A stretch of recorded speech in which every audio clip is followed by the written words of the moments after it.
Hello everyone, welcome to Sinful Divisions. This is where we talk about true crimes, about history's most deranged, dangerous and weirdest killers. I'll be uploading a true crime video every week, which means every Saturday. So if you are interested in true crimes, then I suggest you to hit that subscribe button and ring that bell icon right beside it. So for the first episode, we will be hearing about William Bonin, the Freeway killer. He actually got the name as a freeway killer because most of his victims were found most of his victims' bodies were found in the freeways of Southern California. Let's start with William Bonin's childhood. William Bonin was born in Willimantic, Connecticut on January 8, 1947. He was second to three brothers, and his parents were Robert and Alice Bonin. Both of his parents were alcoholic, and his father had serious compulsive gambling problem and was also abusive towards his wife and his children. Bonin and his brothers were so neglected as a child that neighbors used to feel sympathetic and feed them and give clothes to them time and again. In addition to that, Bonin and his brothers were left with their grandfather to be taken care of sometimes, who was a convicted child molester. Bonin's grandfather molested Bonin's mother as she was a child while growing up, and it is also said that Bonin's grandfather molested all three of his grandsons. So in 1953, Alice Bonin, William Bonin's mother, placed him and his brothers in an orphanage, hoping that she would take them away from toxic and abusive home life. But what she didn't know was the orphanage actually was very strict about the discipline, and to make sure that all of the children were in disciplinary manner, they used to beat them and partially drown them in sink full of water and put them in stress positions. So orphanage is supposed to be a safe space, right? But they used to abuse the children. Very nice. At the age of 9, Bonin returned home to his parents eventually, but when talking about his life, Bonin freely talks about every aspect of his life, like in a proud way, but he never really wanted to talk about the time he spent it in an orphanage. But it is said that he used to take and give sexual advances to older men while he was there. At the age of 10, Bonin was arrested for stealing vehicle license plate, and he was placed in juvenile detention center, not for only this crime but various minor crimes. Juvie, it is said that Bonin was assaulted and abused physically and sexually by many people, including his counselor. In 1961, Bonin's parents had to move to California. They had to relocate due to foreclosure, which means that they couldn't pay the loan and the leverage their house was taken away. So they settled in a modest house in Angel Street, Downey. When they moved there, shortly after, Bonin's father died due to cirrhosis of liver. While he lived there, it is said that he used to lure neighbors' kids and tell them that he would give them alcohol and molest them. He also molested his younger brother. In 1965, Bonin graduated high school, and his mother ordered him to get married to a girl because she was hoping that getting married to a girl would cure his homosexuality. I mean, it's not funny, but people then were, I don't know what to call them, fool or child-minded, because childrens, they think everything is possible, like fairies, aliens, zombies, vampires, everything. Like they think everything is possible, and people were just like that, every people just like that, because homosexuality, they took it homosexuality as a disease and thought that somehow sending them to a camp and marrying them with a girl, forcing them to have sex with a girl, it would change their preference, it would change what they are. That's, we should give it time. Yeah, some people still can't accept it, but you can't force it. Your change can't be forced, and change takes time. So if we had made so much progress since then to now, then we should give time. That's the whole perspective of change. So moving on, his mother ordered him to get married to a girl, and Bonin actually got engaged with a girl. But before he could get married, the same year he graduated high school, he joined US Air Force, where he served 5 months in Vietnam War. And he claims that that's when the realization came to him that during the war he realized that human life was overvalued. And yeah, during the war, he also got a medal for recognition of his bravery because he risked own life to save a fellow airman's life. But talking about this topic, about this bravery medal, later he claims that he was assaulting two fellow soldiers at gunpoint during that time. So he served 3 years in US Air Force and was honorably discharged. And after being honorably discharged from the Air Force, he came back Donny to live with his mother and even got married with that girl he was engaged with. I tried to find a name, but I couldn't find it. Maybe she didn't want to be connect with him. Okay, no one can blame her. Okay, nobody would want to be connected to a killer like that. So maybe that's why I couldn't find her name, but I tried. I tried, seriously, I tried. So they got married, but that marriage couldn't last long, so they got divorced. I mean, it was bound to happen, right? Not because how sick he was or whatever, because he never preferred girls. He always preferred guys. So you can't change someone's preference just like that. Maybe it was good for her that she got out of the marriage as soon as she could. And God knows whatever mess she would be into if she hadn't. Moving on, let's get ahead of the story. On November 17, 1968, Bonin is 21 years old, and that's when it is known that he sexually assaulted a youth. He did same thing to 3 other boys in following 4 months. So in 5 months, he sexually assaulted 4 boys, and at that time span, his victims were in the age between of 12 to 18. They were kids, minors, most of them. So that is a sick thing, and everybody can admit that, right? It's 12-year-old kid. He don't just sexually assault them. He binds them. Binds them means he ties them up, then forcefully he engages in sodomy and oral copulation with them, and then not just that, to torture them he smashes and squeezes their testicles. In 1969, in his attempt of restraining a 16-year-old, he was trying to tie him up. At that time he got arrested, fortunately. And then he was accused of 5 counts of kidnapping, 4 counts of sodomy, and 1 count of oral copulation, and 1 count of child molestation.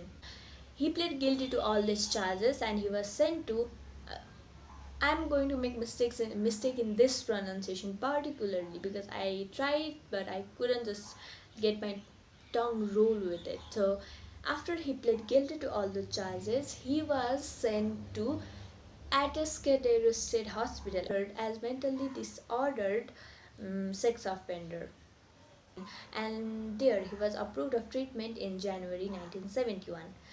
So while he was in that hospital, psychological evaluation was done, right? And that time it was revealed that he had an IQ of 121.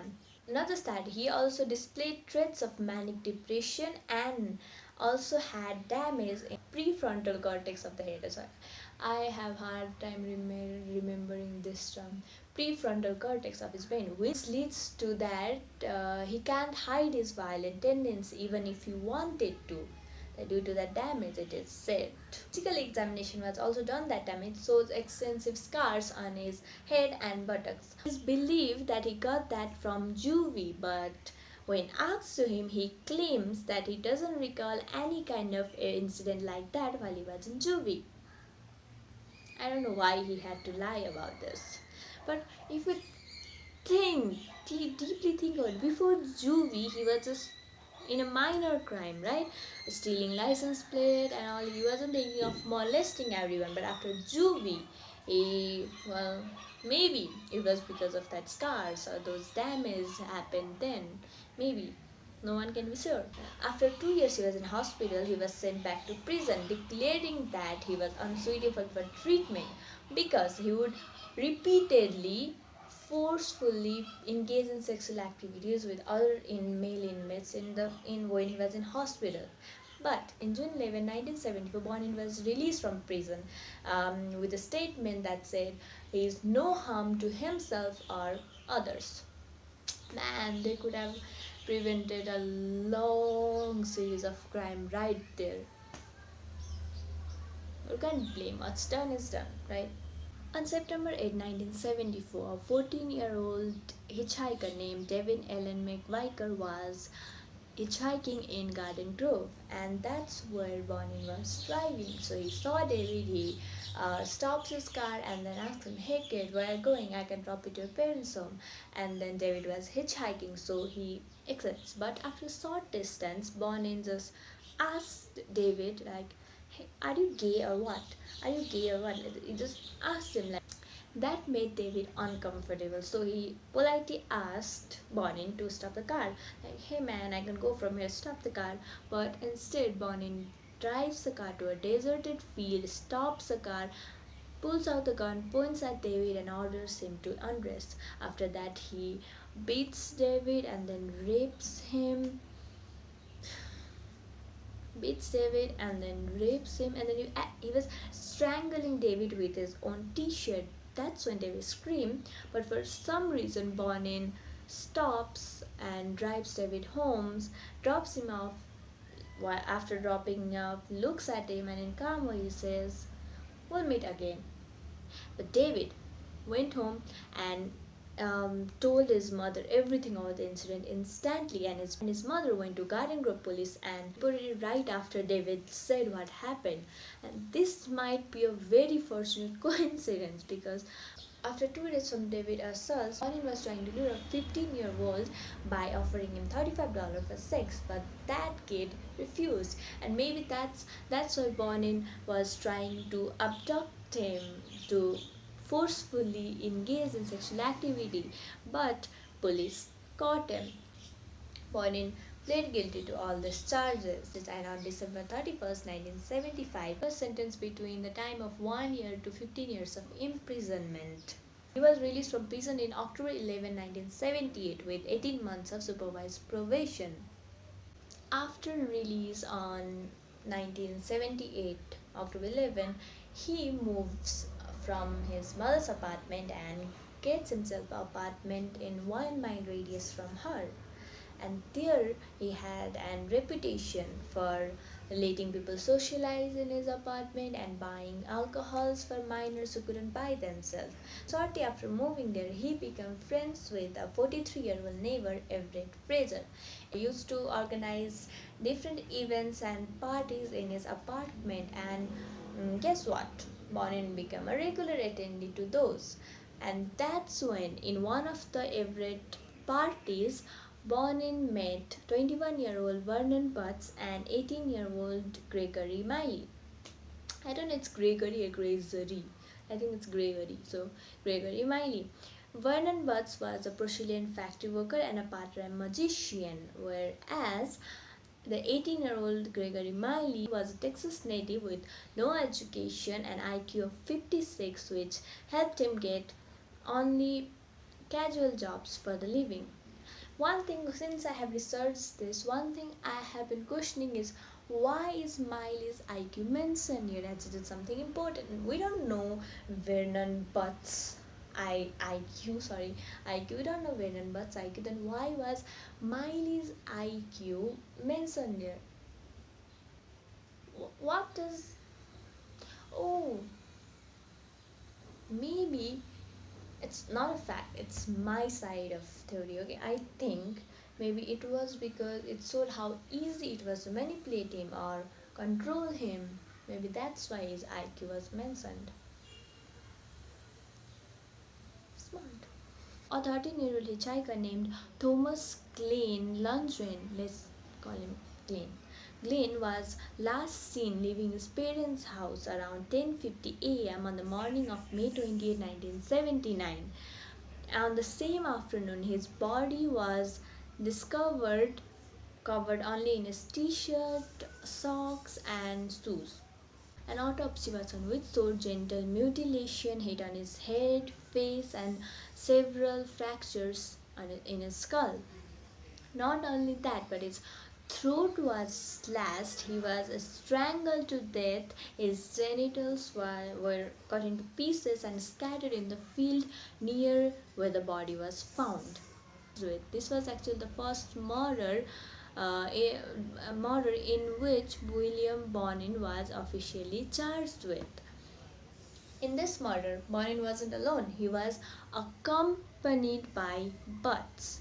Butts is also known as Bonin's most active accomplishment.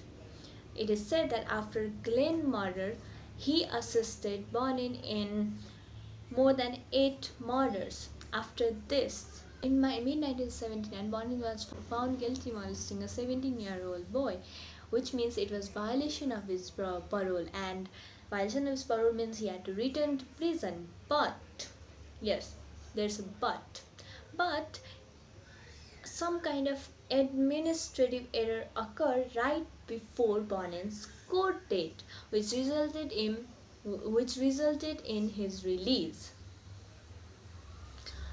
Fraser, the 43-year-old neighbor, he came to pick up Bonin and he drops off Bonin. Bonin gets out of the car and he turns to Fraser and he says that no one's going to testify again. This is never going to happen to me again. So he's still going to keep committing crimes. He's not going to stop. One thing till now about whatever I said about William Bonin, one thing that was really suspicious and frustrating was that how could he always get away? He had been arrested, so many times, right? For the crimes like molestation, sodomy, oral copulation, abduction of minors, and all crimes are connected with the minors, but still he somehow always got out easy. Maybe the longest time was when he was in hospital. Even then he got out easily. He always got out easily. I know who to blame. You would just commit a crime, get arrested for a few months or 1 year or 2 years, okay, maximum, and then he would get out and was in the world searching for his next victim. That is frustrating, and that is frustrating. While I was researching this, I was really frustrated by that. He told Fraser that, and after 2 months, Bonin and Butts started to abduct, torture, rape, and kill teenage boys, young men, and his victims were all in total. His victims were in between the age of 12 to 21. Butts was actively participating in all those crimes, eagerly even, because he once said that he was terrified of Bonin, but he enjoyed watching Bonin torture those victims. So he was actively participating in for enjoyment. He was killing people for enjoyment.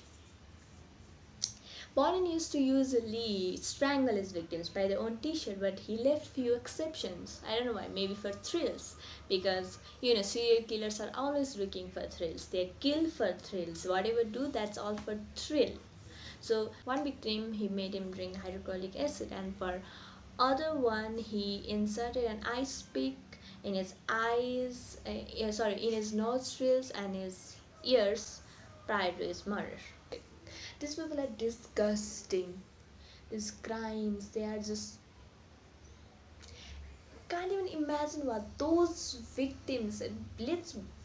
I'm trying to not get this scenario in my head while I'm telling this, because that's some really messed up, traumatizing. All of them are traumatizing. In between year 1979 and 1980, which means in a year, Bonin and Butts murdered around 8 people, maybe more than that, but we only can get the round figure, which is around 8 in 1 year. Do you remember Gregory Miley, that 18-year-old IQ mentioned kid? Yeah, remember his name because his name's going to pop up now. On February 3, Bonin is driving from Donny to Hollywood. Guess who is with him in the van? Yes, you guessed right, Gregory Miley. Bonin had clear intention of murder in his head. Clear. not even fraction of something else. Clear intention of murder. So they are driving and they come across a 15-year-old Charles Miranda who was hitchhiking alone. So now according to Miley, Charles was having a consensual sexual relationship with William Bonin on the back of the van while Miley was driving the van. Everything was going fine. They are having consensual sexual relationship. We are thinking, okay, this kid is saved. He's not going to get raped or anything, right? Because the feelings are mutual right there. It's consensual. But Bonin comes to Miley and he whispers, this kid is going to die. One thing, Gregory Miley might have less IQ, but he didn't even think that he should stop it, or he didn't even think that it shouldn't be done. He's eager and excited to participate in it. So they restrained Charles and asked for how much money he has, and he gave them $60 because that's all he had. And after they took the money, Bonin raped Charles. Even Gregory, he too tried to rape Charles, but he couldn't get an erection. That left him really frustrated. And guess how he is dealing with this frustration? He assaulted Charles with sharp objects. And after that, Bonin did what he always do. He strangled Charles with his own t-shirt and tire iron. And for some whatever disturbing reason, Gregory was jumping on Charles' chest repeatedly. And after all that, they left Charles' naked body in an alleyway near East 2nd Street in Los Angeles. But that's not all. They don't just stop there. 5 minutes after dropping that, Bonin says to Miley, I'm horny. Let's do this again. Guess what? They are in hunt. Yeah, they are going to hunt another innocent person to kill.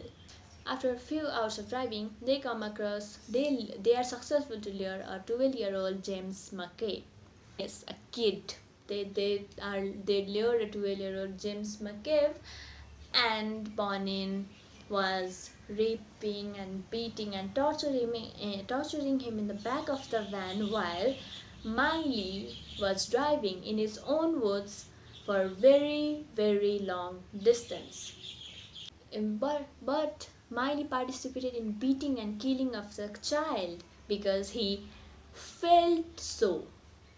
I mean, boy, Miley, you have some really effed up instincts, never trusted instincts. On February 4, Bonin was arrested again for violating his parole. We'll think that it's second time he got caught for violating his parole, so he's going to go away for a very long time. But guess what? He was arrested in February 4 and was kept in Orange County custody before he was released in March 4. After he was released, he continued raping and murdering people. We all know that was gonna happen. So one Friday evening, Bonin is in one of the freshest party, and there he meets a 17-year-old boy named William Puke. Puke was about to go home, and he offered him a ride home, and Puke thought there was nothing wrong with this man is just being generous, a gentleman, so he agreed to it. But after a few minutes in the car, Bonin says Puke that, hey, do you want to have sex or some stuff? Puke looked at Bonin and he just felt something was wrong. So he tried to step off car when the car was slow, but Bonin pulls him by his collar and then confides in him. He tells him about all his killings and how he enjoys abducting teenage boys, torturing them, and then finally killing them. He doesn't do anything to Puke. I mean, he doesn't even touch him, right? But he made it very sure that it was not due to some sentiment, but because many people saw them leaving the party. So they were witness. If something happened to Puke, then that would directly lead the link to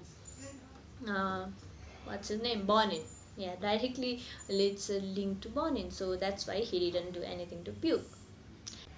On March 24, Bonin raped, tortured, and killed a 14-year-old runaway named Henry Todd Turner. Guess who was his accomplice this time? William Puke. Yes, the same 17-year-old kid. He was, I don't know, maybe Bonin was afraid that he was going to go to the police and say something, and that maybe that's why he just pulled him towards a spiral road. I don't know the real reason, but that was the only one murder Puke assisted Bonin with. On May 28, Bonin offers a homeless 18-year-old boy, James Michael Monroe, to move in with him. Monroe was convicted, or let's say thrown out from his family home, which was native Michigan. So he had nowhere else to live and he was living on the street. So obviously he accepted the accommodation offered by Bonin. Monroe was a bisexual, so Bonin and him were having a consensual sexual relationship. Like everything was normal between them. But one day, June 1, Bonin comes to Monroe and he, let's say, offers, or let's say orders directly, he just orders Monroe, saying that let's go and abduct a teenage hitchhiker and then torture him and kill him. Guess what? Monroe accepted, easily accepted, and went with him. By 1980, Freeway killer murders were getting a lot of attention from media, right? And there was even a reward of $50,000 for whoever could give information that would lead to conviction of the Freeway killer.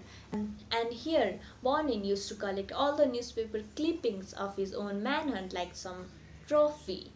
So by that time, many victims of abduction in recent years started to share about their incident, so that hoping it would lead to Freeway killer.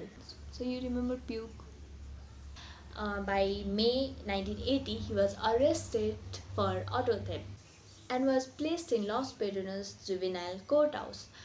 That's when, on May 29, he hears about the Freeway killer murders and the search going on for a Freeway killer, the manhunt, about the manhunt. So he goes to his counselor and he says, "Hey, I know how the Freeway killer operates. I mean, I know his patterns." After hearing that, his counselor sends him to an homicide sergeant, John St. John.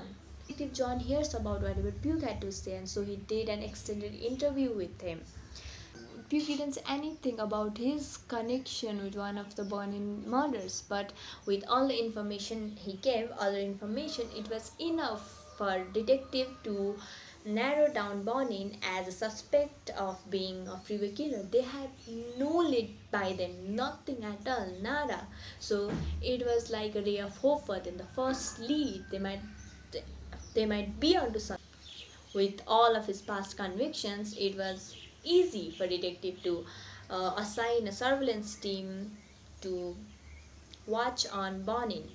And surveillance was started on evening of June 2, 1980. 9 days after that, on June 11, the police had noticed that Bonin tried to lure 5 different teenage boys, but was unsuccessful. Eventually, he lured one kid into his vehicle and drove off. The police followed the van until it stopped in a parking lot very near to Hollywood Freeway. After hearing the muffled screams and banging, police forced their way into the van, and that's when they caught Bonin in attempt of raping a 17-year-old Orange County runaway, Harold Eugene Tate. Initially, after that arrest, he was charged with the rape of minor and also was held in suspicion for murder of Charles Miranda. The next day of Bonin's arrest, after hearing the news, Monroe stole Bonin's car and fled to his home native Michigan. When police searched Bonin's vehicle, they found numerous objects that could directly connect with the Freeway killers. Items were mostly restraining objects such as nylon cord and collection of knives and tire iron. William Bonin confessed of abducting, raping, and murdering 21 teenage boys and young men. When a When a reporter asked that if he would still be killing, then he proudly said that I'd still be killing because I couldn't stop killing. It got easier with each one we did. He had no remorse about any of the crimes he had done, but he felt embarrassed for getting caught. Bonin was also physically linked with murders due to blood stain and semen stain, and the carpet fibers on several victims matched with the carpeting on the back of Bonin's van. By July 29, Bonin was charged with 15 murders. In addition to that, 11 counts of robbery, 1 count of sodomy, and 1 count of mayhem. July 25, due to Bonin's confession, police got a search warrant for Butt's lake house, where they found evidence that linked Butts to Freeway killer murders. And when Butts was brought in, he didn't deny any of the charges. And he was formally charged in November 14, 1980. On July 31, Monroe was arrested from his hometown, Michigan, and was surrendered to California. He pleaded innocent to all of his charges. That Miley was arrested after police found a phone recording of the phone conversation Miley had with a friend. Butts committed suicide by hanging himself with a towel in his prison cell after a few days of his plea court hearing. Miley and Monroe agreed to testify against Bonin in exchange of sparing both of them from death penalty. Bonin was eventually given death sentence, but he waited 14 years in death row because the state of California in 1992 changed his execution method to lethal injection.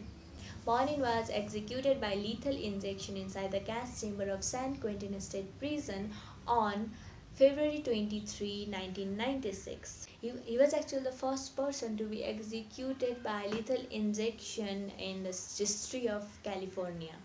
Bonin's last meal was actually 2 large pizza, 3 pints of ice cream, and 3 six-packs of Coke.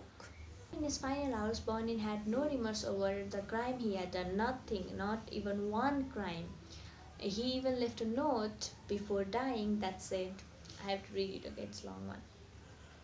I feel the death penalty is not an answer to the problems at hand. I feel it sends wrong message to people of this country. Young people act as they see other people acting instead of as people tell them to act. I would advise that when a person has a thought of doing anything serious against the law, that before they did, they should go to a quiet place and think about it seriously. Bonin was 49 years old when he was executed and was announced dead at 12:13 a.m. Thank you for listening. If you liked the video, give it a big thumbs up.